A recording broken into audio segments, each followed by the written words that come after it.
Hi everyone, this is Mrs. GA and today we are going to be solving equations. So we're going to start with a little warm-up. So here I'm going to ask you to pause the video and give these three warm-ups a try. So your goal is to add or subtract the following fractions, and we'll check your answers in just a few seconds. Okay, so here's your quick review on how to add fractions. Remember, if the denominators are the same, you can add straight across the top. If the denominators are different, you need to find the least common denominator before you add or subtract. So the least common denominator of 2 and 4 is 4. So if you multiply the first fraction by 2 over 2, remember you need to multiply by a form of 1, then we get this, which you can subtract, giving you 1/4. And then for part C, again, they're different, and we know the least common denominator of 3 and 5 is actually 15. It's the least common multiple of the two numbers. So that means to achieve 15, we multiply the first fraction by 5 over 5, the second fraction by 3 over 3, and then we have two fractions that we can add. So there's your quick little review on how to add or subtract fractions. All right, let's start off the lesson with some vocabulary that we're going to be using today. The first is an equation. So an equation is a mathematical sentence that uses an equal sign to show that two expressions are equivalent, which means the same or equal. So one thing to point out, an expression is a math sentence without an equal sign. As soon as you add that equal sign, it becomes an equation. Variable is a word we're going to be using a lot. The variable is the unknown of an equation or an expression, and it's usually represented by a letter. So for the letters, we will call them the variables. And last, solve. Whenever you see the word or direction solve, it is asking you to isolate the variable because we're trying to figure out what the variable is equal to. So remember, solve means isolate the variable. Okay, so we're going to start by solving some basic one-step equations, and we're going back to the most important property of algebra, which is that property of equality. So our goal is to always make sure that our equation remains equal. It needs to stay balanced. So anything we do, we need to make sure we do the same thing to both sides of our equation. So in this first equation here, we have x minus 5 equals 8. Our goal is to isolate x. So I need to get rid of this minus 5. We know that we can get rid of the minus 5 by doing the inverse operation, which is to add 5. The inverse of subtraction is addition. However, again, according to our property of equality, we need to make sure we're always doing the same thing to both sides of our equation. So if I add 5 on the left, I need to add 5 on the right. This gives us x equals 13, and that's our final answer. So this is an example of using addition property of equality. In this next one, x plus 4 equals 11. To move the 4, the inverse of addition is subtraction. So I'm going to subtract 4, but again, we need to make sure we're doing the same thing on both sides of our equation so it remains equal. And this leaves us with x equals 7. Now looking down here at this next equation, this says x divided by 6 equals 3. So again, the 6 needs to move. And we know the inverse of division is multiplication. It undoes division. So here, since we're dividing by 6, we can make that go away by multiplying by 6. But again, for the multiplication property of equality, we need to make sure that we're always multiplying both sides by the same number. Here, 6 divided by 6 gives you 1, so we're left with simply 1x. We don't usually write the 1 in front of the x, we just simply write the x. Then on the other side, we get 18. And last here we have 3x equals 21. Remember, whenever you have something like this, 3x, it really means 3 times x. We're multiplying those two values together. And the inverse of multiplication is division. So we know we can make that 3 go away by dividing. However, again, we need to maintain equality, so we need to do it on both sides. Again here, 3 divided by 3 is 1. So we're left with 1x, which we just write x. And then here we have equals 7. So that was our little review of how to use the properties of equality. So now we're going to continue using these properties of equality to solve a little bit more complicated equations. So let's look at this example 1. Here we have 4 minus 3x equals 12. So again, our goal is to isolate x. We want this to be alone. So when I'm deciding which number to move first, if there's a number like this 4 that's not attached to the x or your variable, it's always easier to move. So this is always going to be the first thing we're going to address. So here, this is a positive 4. So the inverse of that would be a negative 4. And then make sure we're doing the same thing on both sides of our equation. Now, this negative 4 only cancels out the positive 4. What we have remaining, be careful, is negative 3x. And then here, we're left with 8. So this means negative 3 times x, the inverse operation, is division. So I'm going to divide both sides by negative 3. If this number is negative, that's what you're going to be dividing by. So this leaves us with 1x equals negative 8 over 3. And you guys are going to see in algebra, it's really common for us to leave our answers as improper fractions. It's totally fine to leave your answer as 8 over 3. We don't need to simplify that to 2 2/3. So we'll leave our answer like this. Okay, let's try another one. Here we have 10 equals 1/2 y. Here's where we're trying to isolate, minus 4. So again, we're always going to start with this number. The inverse of subtraction is addition. So we're going to add 4 to each side. 14 equals 1/2 y. So whenever you see something like 1/2 y, don't be intimidated. The numerator is simply a number you're multiplying by, so you're doing 1 times y, and the denominator is what you're dividing by. So we're multiplying by 1 and dividing by 2. So to get rid of this number, we're going to do the inverse of dividing by 2, which is multiplying by 2. So we're going to multiply both sides by 2. And here we get 28 equals 1y. And it is okay to leave your answer like this, but usually we see it written as y equals 28.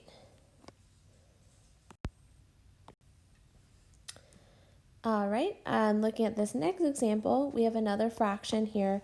Looks a little more complicated. So we have 2/3 x, 2 over 3x, plus 8 equals 5.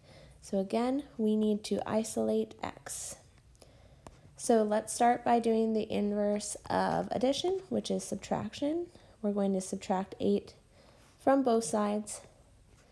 And this leaves us with 2 over 3x equals negative 3. So here, there's a few different ways we can address this. We can actually address it all at once or in 2 separate steps. So I'm going to show you how to do it in 2 steps. Just remember, when you see a fraction, this just means you're multiplying by 2 and dividing by 3. So let's start by doing the inverse of dividing by 3. Let's multiply both sides by 3. So again, when we do that, 3 divided by 3 is 1, so it essentially disappears. And that leaves us with 2x equals negative 9. And then the inverse of multiplying by 2 is dividing by 2. So this leaves us with 1x, 2 divided by 2 is 1, equals negative 9/2.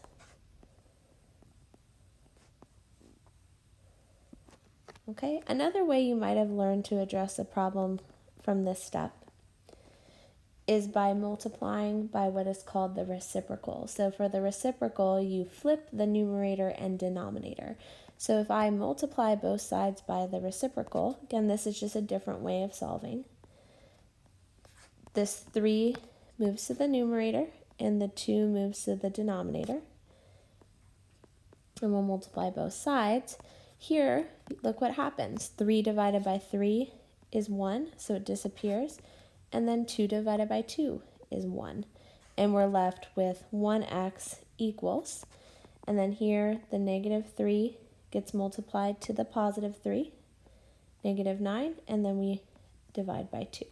So again, this is just a different way of solving for a problem like this. You can do it in 2 steps, or you can do it in 1 step using the reciprocal.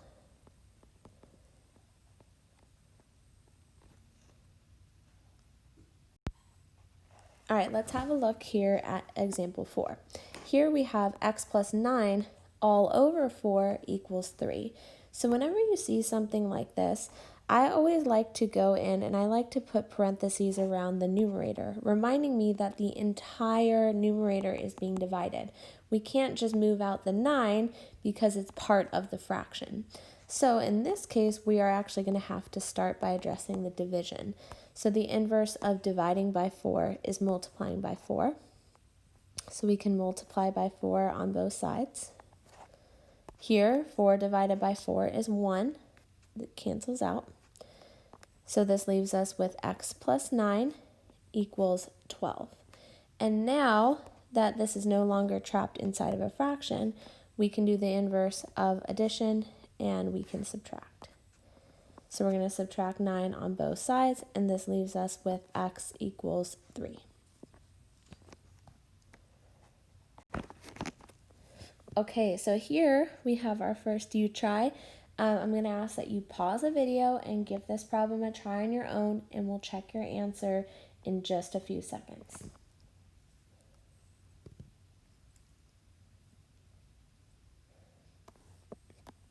Okay, let's have a look. So here, again, we're trying to isolate x. So the first thing you're going to want to do is the inverse of subtraction, which is addition. And then here, we're going to do the inverse of multiplication, which is division. So this leaves us with x equals 12 over 5. Okay, we have another you try. So again, please pause the video and give this one a try, and we'll check in just a few seconds.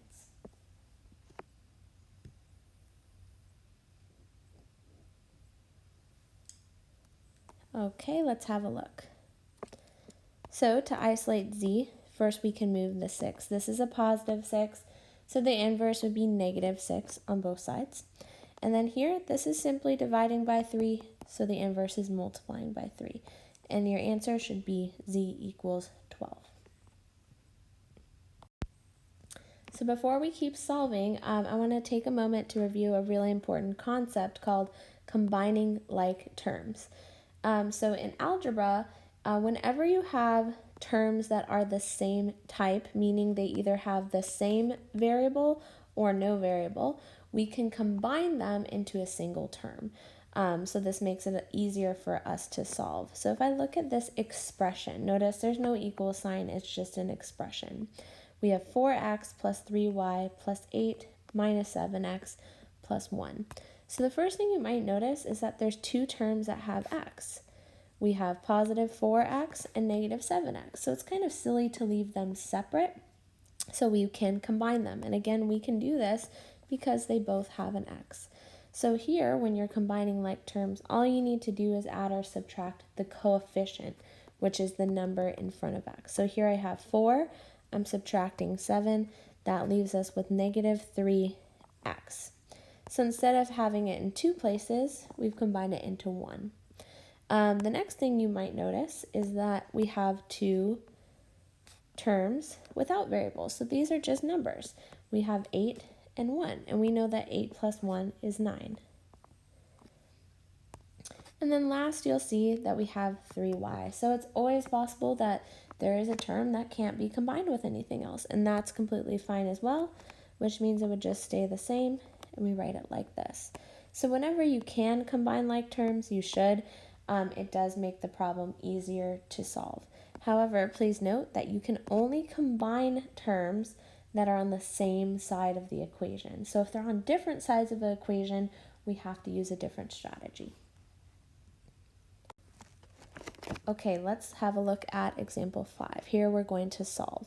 So here we have 7z minus 4z minus 5 equals 8.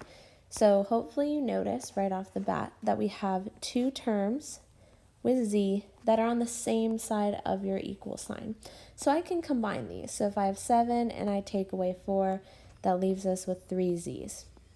And from here, it's just solving with our properties of equality. We can add 5 to both sides. So 3 times z equals 13, and then divide by 3 on both sides. So 1z equals 13 over 3.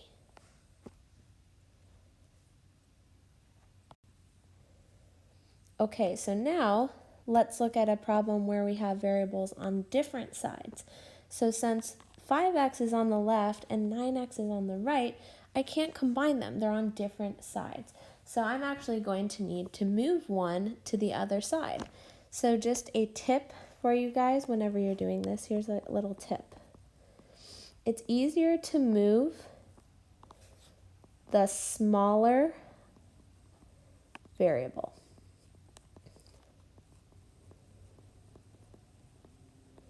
So just like if you were moving objects in real life, the lighter, smaller object will be easier to move. So when I'm deciding which one should I move, let's move the smaller one. So if I have 5 here and 9 here, this is the one I'm going to move. So we can move this by using our inverse operation. The inverse of positive 5x would be negative 5x. So we're going to subtract 5x. Of course, following our property of equality, let's do the same on both sides. So here, this turns to 0, and be careful, here what we have left is negative 9 equals, and then here, these we can combine. 9x minus 5x is 4x, and then minus 1. And now we're going to finish solving. Again, we want to isolate x, so let's add 1 to both sides. Here we have negative 8 equals 4 times x, and then we can divide by 4 on both sides. So this leaves us with negative 2 equals x, or x equals negative 2. All right, again, it's time for you to pause the video and give this one a try on your own, and we'll check in just a few seconds.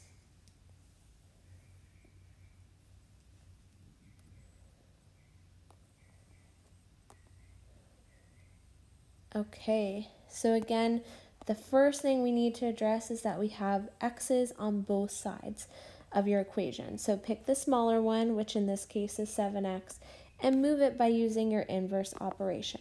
And then from here, it's just a basic two-step equation. We're going to subtract 5 from both sides and then divide both sides by 5.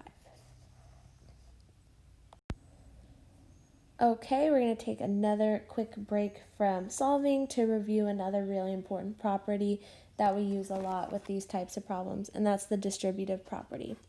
So the distributive property allows you to multiply a number or any term to a sum or a difference of multiple numbers.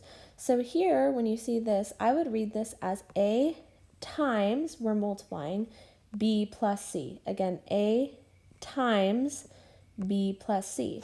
So this A is actually being multiplied to both terms inside your parentheses. So when I see something like this, I like to always draw in arrows showing that I'm distributing, meaning multiplying that term on the outside to everything on the inside. So A times B would just be AB, and then we have our plus sign, and then A times C is AC. So now we're going to practice solving equations that involve the distributive property. Okay, so here I'm actually going to show you 2 different ways to solve this problem, and depending on the problem, you can decide which path you want to choose. So whenever you see something like this, it will always work to use that distributive property. We can distribute the 5 to the 2x and the 6, meaning we're multiplying it to both terms. So 5 times 2 times x is 10x, and then 5 times 6 is 30. So when you do that from here, you have a pretty straightforward problem. You're simply going to solve using your properties of equality.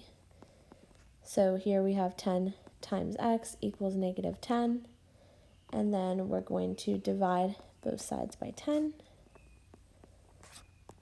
and here we get 1x equals negative 1. So this is completely fine. This will always work when you're solving these types of problems. However, sometimes you'll notice that there's an easier or quicker way to do this. So we can, remember, read this as 5 times 2x plus 6. So here we do have multiplication going on, which means we could technically start by using the inverse of that, which is division. So we could divide by 5. However, this is really only beneficial to do if the other side of your equation is divisible by that number. In this case, 20 is divisible by 5. So this is actually a way to solve this problem a little bit quicker.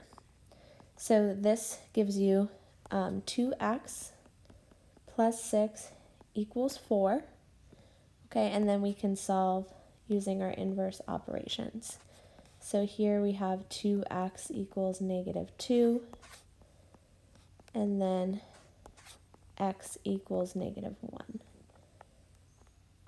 So again, this is just a different way of solving this type of problem. So you can either distribute and then finish solving, or sometimes if it's beneficial, you can actually start by dividing and then finish solving. So either way, it's up to you, and again, it will depend on really the number you see here, if it's divisible by this number.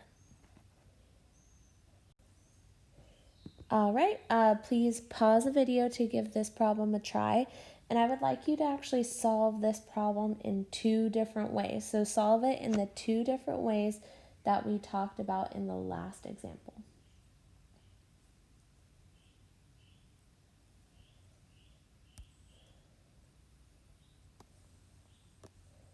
Okay, so here you can see in this first method, I used the distributive property. I distributed the 3 to the x and the negative 5, giving me this. And then we use our inverse properties, our inverse operations to finish solving. Again, another way we can do this is, since this means 3 times x minus 5, we can do the inverse of multiplication and divide. Again, this is beneficial for this problem because 9 is divisible by 3. Sometimes this method won't be the easiest way to go. So then that leaves you with simply x minus 5, which you can solve in one more step. All right, so moving on to example 8, we're going to try solving an equation that has fractions. So fractions are usually a tricky thing for a lot of people.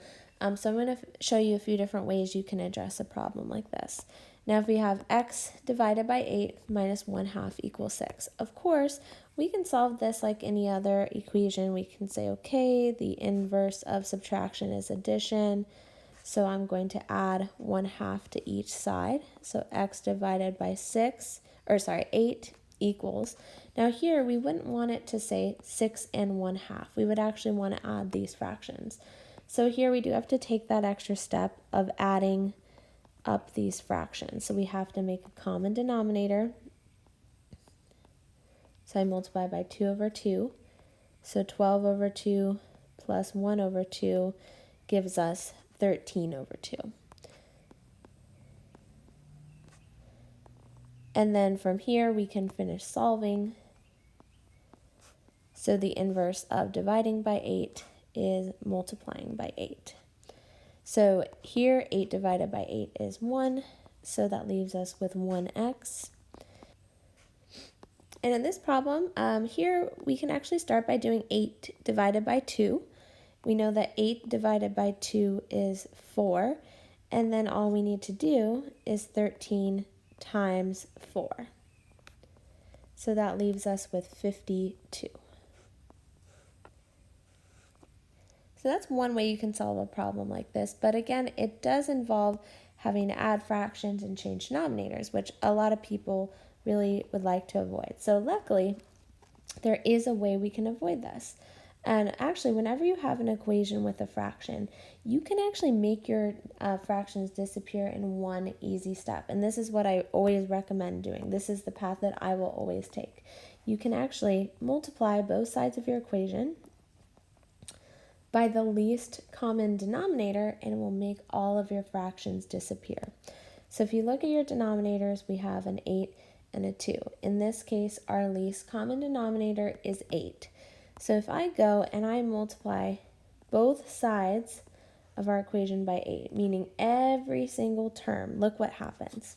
Here, when I distribute, 8 divided by 8 is 1. So this leaves us with 1x, so there's no more fraction there. And then when I distribute here, we have the minus sign. We do 8 times 1, which is 8, divided by 2, which is 4.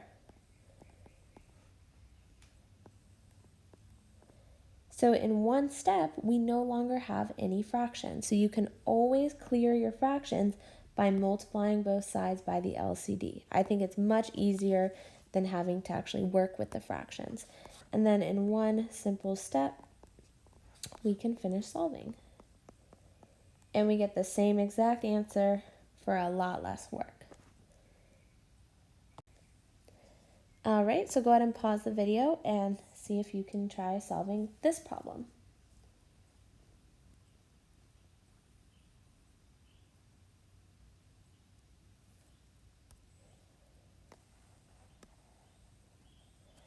All right, so again, I always like to clear my fractions by multiplying by the LCD. So if we have a 5 and a 10, our least common denominator is 10. So if I multiply both sides by 10, again, look what happens. 10 times x divided by 5 is 2x. 10 times 3 divided by 10 is 3. So it clears our fractions completely. And then on this side, don't forget to multiply by 10 as well. And then in 2 simple steps, you can finish solving for x. Okay, the last thing we're going to do today is we're going to talk about how we can use equations to help us solve word problems. So it's a more practical side to using equations. So let's look at this problem. Jennifer is saving money to buy a bike. The bike costs $245. I'm going to highlight that because it is important information. She has saved $125 and plans to add $15 each week to her savings. How many weeks will it take for her to save enough money to buy the bike? So I'm going to highlight that in red because it's our question. So it's really important we know what they're asking. So when we're using an equation to solve a word problem, the first thing we need is a variable. We need to know what our unknown is. So look at the question. They're asking how many weeks. Weeks is the unknown. So I'm going to pick a variable and I'm going to say W, and I'm going to say what it represents. W equals the number of weeks. We always want to define what our variable represents. So it should always answer your question. How many weeks? W is the number of weeks. So now, let's see if we can make an equation that describes what's going on here. We know that the total amount of money she will need eventually is $245. That's the goal. So $245 equals, we know that she already has $125, so she's partway there. And then she says she plans to add $15 each week. So anytime you see the word each or per, like per week or each week, it tells you to multiply. So if she's saying $15 each week, we're going to multiply 15 by the number of weeks. So she's going to add $15 times however many weeks it's been. So this can actually represent how long it will take Jennifer to buy her bike. So now all we have to do is solve. So we're going to start by subtracting 125 from both sides. Here that leaves us with 120 equals 15W. And then we're going to divide both sides by 15. And we get 8 equals W. So since it is a word problem, we should answer the question in an appropriate way. How many weeks will it take her? We can say 8 weeks. So we'll answer with our units. So again, anytime we're doing a word problem, make sure you pick a variable and define it. Tell me what it represents, and then your job is to make that mathematical sentence and solve. All right, this is the last problem, so please pause the video and give this word problem a try.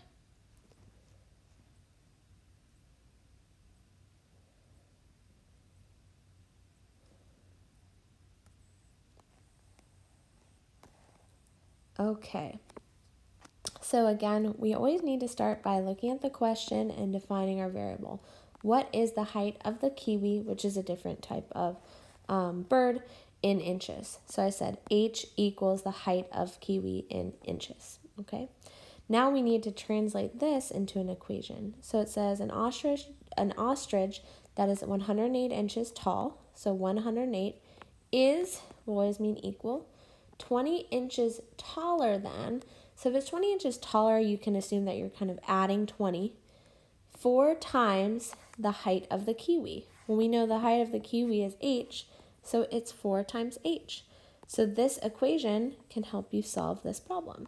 And then it's just using your properties of equality to solve for h. So we end up with an answer of 22 inches. All right, that is all for today's video. Thank you so much for watching.